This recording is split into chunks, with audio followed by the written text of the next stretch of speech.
దేశంలోని కోట్లాది మంది హిందువులు ఏళ్ల తరబడి ఎదురుచూస్తున్న అయోధ్యలోని రాములవారి ఆలయ నిర్మాణం పూర్తిగా వచ్చింది.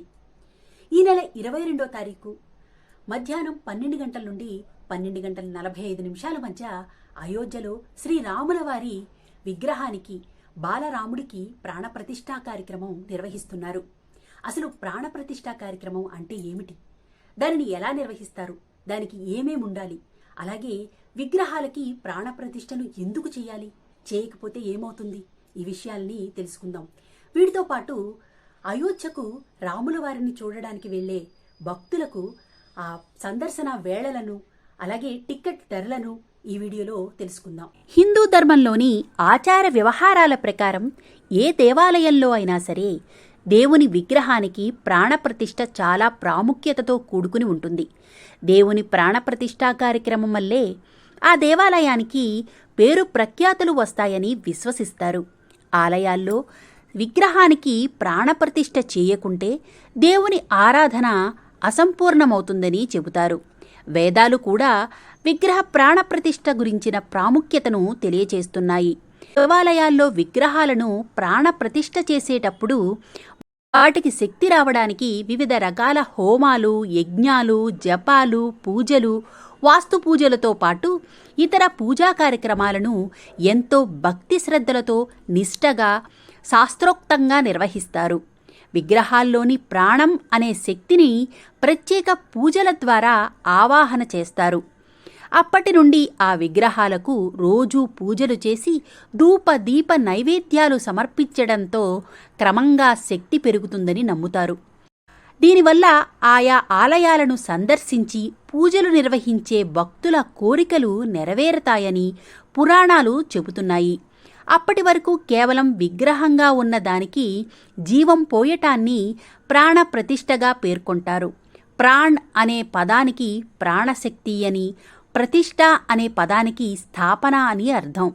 సింపుల్గా చెప్పాలంటే విగ్రహానికి ప్రాణం పోయడం లేదా సదరు దేవతను విగ్రహంలోకి ఆహ్వానించడంగా అర్థం చేసుకోవాలి. ప్రాణప్రతిష్ఠకు ముందు ఏ విగ్రహానికి కూడా పూజా అర్హత ఉండదు. శిలను లేదంటే లోహాన్ని విగ్రహంగా తయారీకి వినియోగిస్తారు. వాటిని కాళ్లతో చేతులతో పట్టుకోవాల్సి వస్తుంది. అలా చేయటం వల్ల దేవుడి విగ్రహం అపవిత్రం అవుతుంది. విగ్రహాన్ని చెక్కేటప్పుడు శిల్పులు రూపాన్ని మాత్రమే తీసుకువస్తారు, అంతేకాని ఆ విగ్రహంలో జీవం ఉండదు. అందుకే విగ్రహంగా మలిచిన తర్వాత ప్రాణప్రతిష్ఠా కార్యక్రమాన్ని సాంప్రదాయబద్ధంగా చేయాల్సి ఉంటుంది. ప్రాణప్రతిష్ఠ ద్వారా విగ్రహానికి ప్రాణశక్తిని ప్రవేశపెట్టి దానిని ఆరాధనీయ దేవతా స్వరూపంగా మారుస్తారు.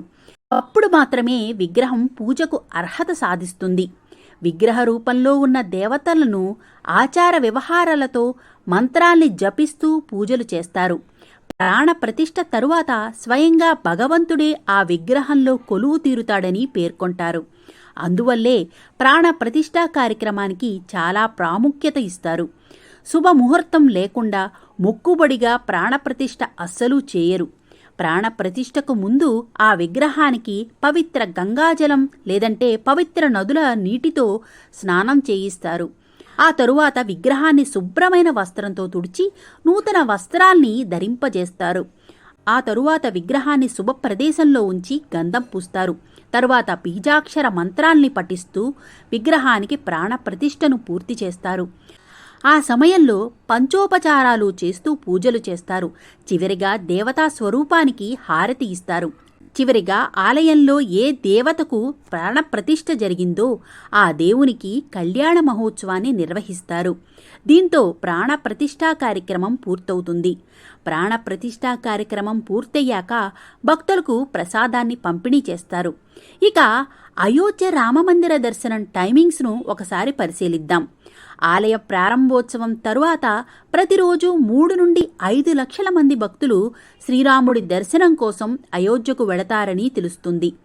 ఆలయం ప్రతిరోజు ఉదయం 7 నుండి 11:30 గంటల వరకు, అలాగే మధ్యాహ్నం 2 గంటల నుండి రాత్రి 7 గంటల వరకు భక్తుల దర్శనం కోసం తెరిచి ఉంటుంది. ప్రత్యేకమైన పూజలు, పండుగల సమయాల్లో దర్శనం వేళలో మార్పులు ఉంటాయి.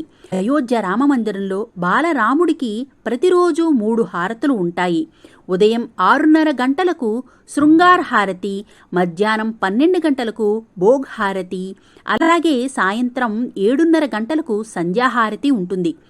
భక్తులందరికీ అయోధ్య రామమందిరంలోకి ప్రవేశం ఉచితం. కానీ ప్రత్యేక దర్శనం చేసుకోవాలనుకునే భక్తుల కోసం ప్రత్యేక దర్శన టిక్కెట్లు అందుబాటులోకి తీసుకురానున్నారు. ఈ ప్రత్యేక టిక్కెట్లను ఆన్లైన్లోనే కొనుగోలు చేయాల్సి ఉంటుంది. ఆలయ టిక్కెట్స్ ఒక్కొక్కరికి 100 రూపాయల నుండి 300 వరకు ఉంటుంది. అయితే శ్రీరామ జన్మభూమి తీర్థక్షేత్రం ట్రస్ట్ ఇంకా టిక్కెట్ల ధరలను విడుదల చేయలేదని తెలుస్తోంది. ఇదండి ప్రాణప్రతిష్ఠా కార్యక్రమం, అలాగే అయోధ్యలో దర్శన వేళలకు సంబంధించిన కంప్లీట్ ఇన్ఫర్మేషన్. మా వీడియో మీకు నచ్చినట్లయితే please share and subscribe. Thank you.